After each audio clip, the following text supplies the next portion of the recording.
Hello and welcome back to A Splash of Paint, where it's time for us to rejoin versatile SAA acrylic artist Terry Chipp as he puts the finishing touches to today's Try Your Hand At project.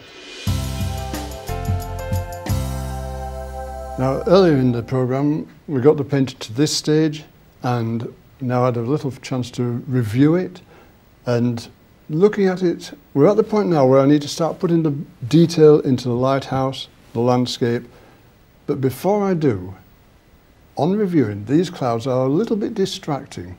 They're going to be attracting too much attention away from the subject, which is the lighthouse.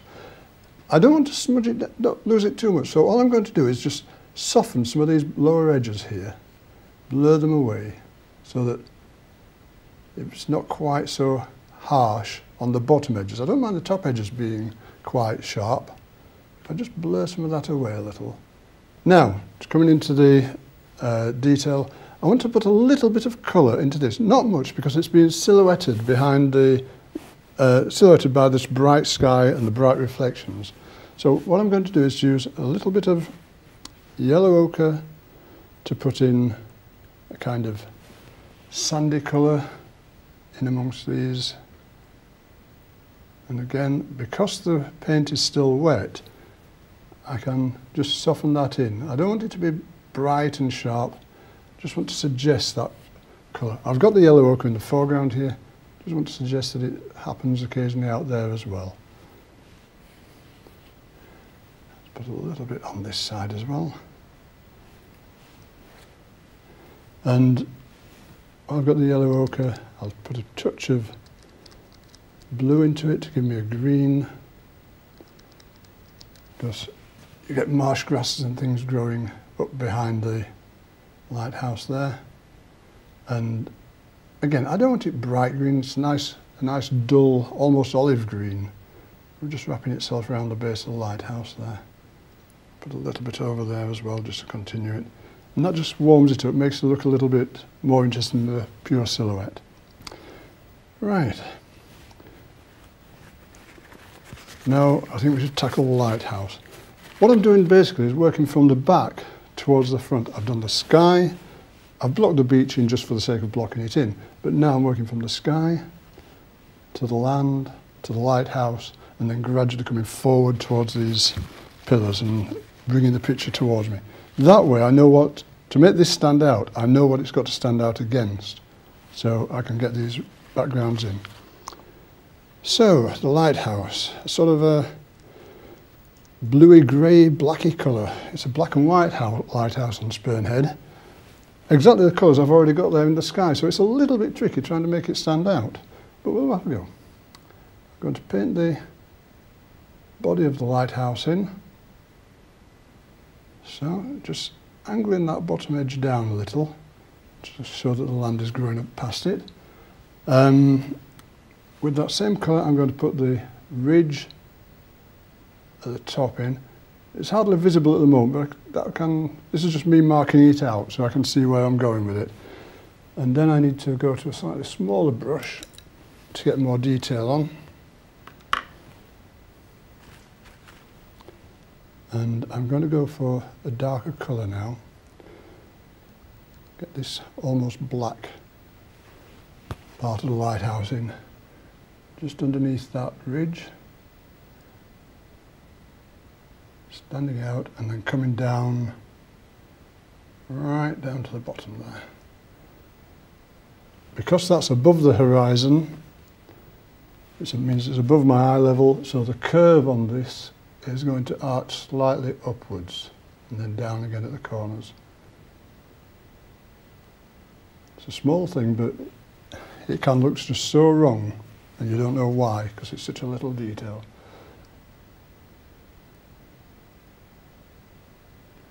Okay, and while I've got that, I'll put the window in. We've got a window in the lighthouse down here somewhere. Just drop that in. Then above we have the lighthouse, the actual light housing, again arching that slightly upwards.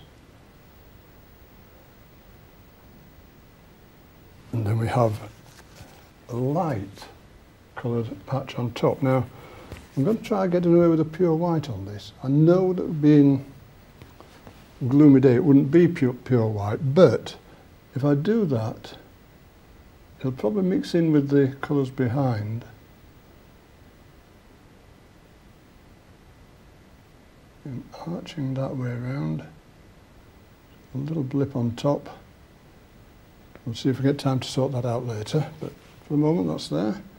The top of this ridge again showing quite bright, that's got to stand out, and a little bit of light, not quite that much, a little bit of light just inside this light housing. Okay. A little bit of light down there, just smudge it in, just so it doesn't look too clean and even, because believe me, that lighthouse is not clean and even. It's been out there for a long time, all the weathers, it's going to get tatty. So I'll just put a little bit of uneven light in that as well. Right, now these are the other pillars that we've got to do. First of all, establish where they are. So I'm going to use burnt umber and yellow ochre, because these are going to be a little bit warmer than the other things that we've been dealing with, a little bit closer to us. Don't get too much on the brush. And then we'll pick out first markers just for my benefit. They come out fairly uneven heights. They're close together to begin with. I'm keeping an eye on where I've got to end up with the height of that eventually, but I want them quite low so they're not tangling with the lighthouse. And as they come closer, they get further, they're spaced apart more. Start to get a little bit bigger. This is just for my benefit, spacing them at the moment. I'll worry about characterising them later. Quite a big one. Well, that's one just breaking that horizon there, just to let us know that it's there. And then I'll have one more, a stumpy one, a little bit closer in, than this final one here. Okay, so that's got them marked out where they're going to come. Into that I'm going to put some darker shadows, so they don't look too clean and precise. I'm thinking most of my light's going to come this sort of way. There's no real direction to the light on these, but if I'm going to put light anywhere, I'm going to put it on that side. So I'm just dabbing these down, darker towards the bottoms, because they've been sat in the moisture of the estuary more recently than the tops. So if I darken the bottom down, darken this top so it stands out clear against the sky there. I want that to stand out clearly. Okay. And in the same way as I've put the dark in to help the dark them stand out from the background, I'm going to use some light as well. Yellow ochre, white, a little bit of burnt umber to stop it looking too brilliant. Okay. And I can put this in to sort of just help these to stand out that little bit, just a odd touch here and there. My fingernails sticking to the paint underneath.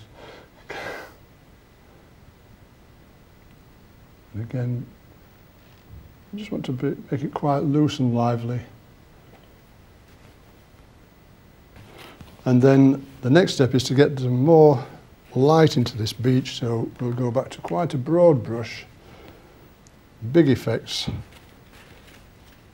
lots of white, yellow ochre, and we'll put some sand in here.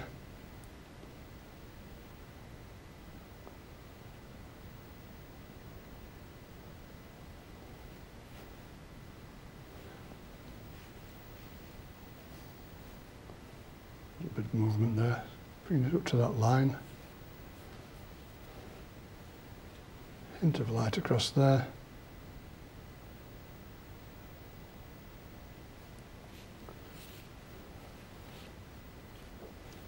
Right, so just a finishing touch, I need to add in some reflections to make the beach look wet and to emphasise that recently receded tide. So pick a round brush for this job so it's got more flexibility.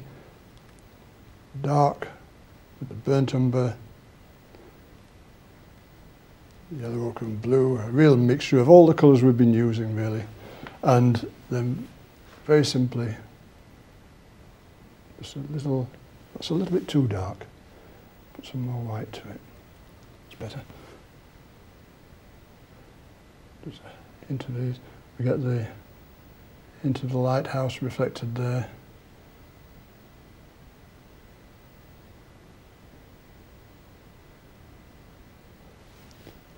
And just a few touches to make that look a little bit more wet. Okay.